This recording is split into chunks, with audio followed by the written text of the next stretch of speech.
Tuhan, sedikit sajakah orang yang diselamatkan? Ini pertanyaan banyak orang di Lukas 13 ayat 23. Dan apa jawab Yesus di ayat 24? Jawab Yesus kepada orang-orang di situ, berjuanglah untuk masuk melalui pintu yang sesak itu. Sebab aku berkata kepadamu, banyak orang akan berusaha untuk masuk tetapi tidak akan dapat.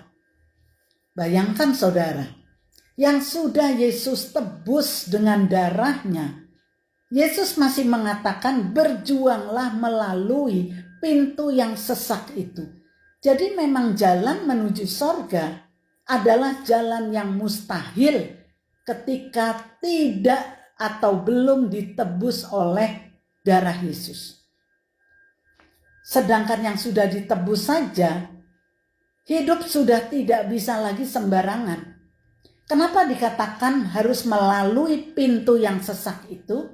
Karena dalam menjalani kehidupan ini, walaupun sudah ditebus oleh darah Yesus, pertama, jangan lagi menghidupi dosa. Semua dosa harus diintrospeksi dan dipertobatkan dengan sungguh, bukan setengah-setengah.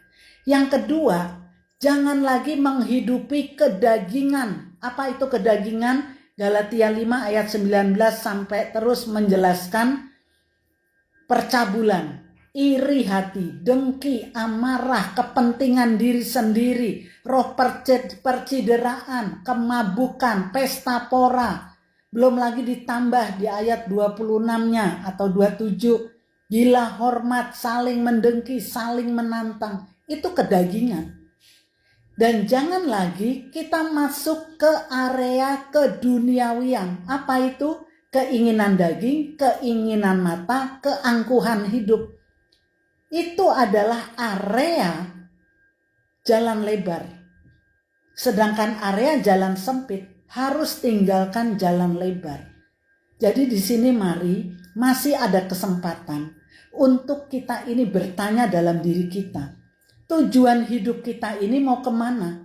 Mau ke sorga atau ke neraka?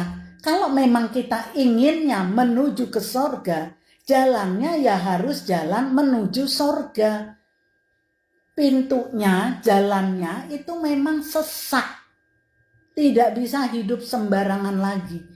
Jadi mari bayar harga untuk kita hidup dalam kebenaran dan kekudusan yang sesungguhnya.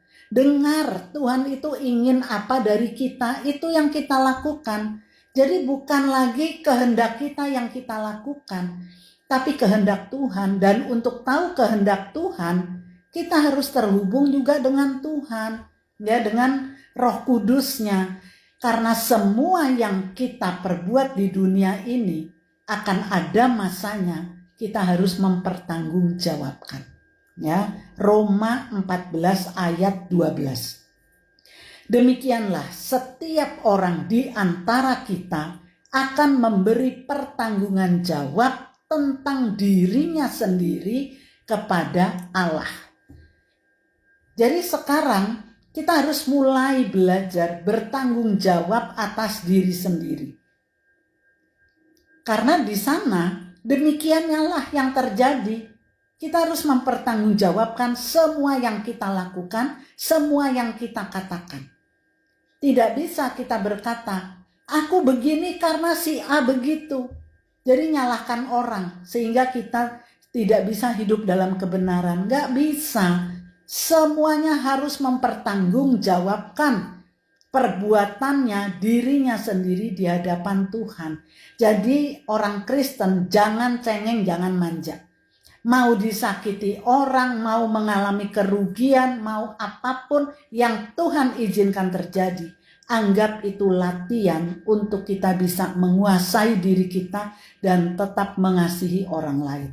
Karena itulah pribadi Yesus. Yesus walaupun sudah disakiti, tapi dia tetap menyiapkan pengampunan bagi yang bertobat. Kalau orang tidak bertobat, ya bukannya Yesus tidak mengampuni, tapi perbuatan orang yang tidak mau bertobat itulah yang membawa dia sendiri masuk ke dalam neraka. Jadi hidup ini harus bertanggung jawab.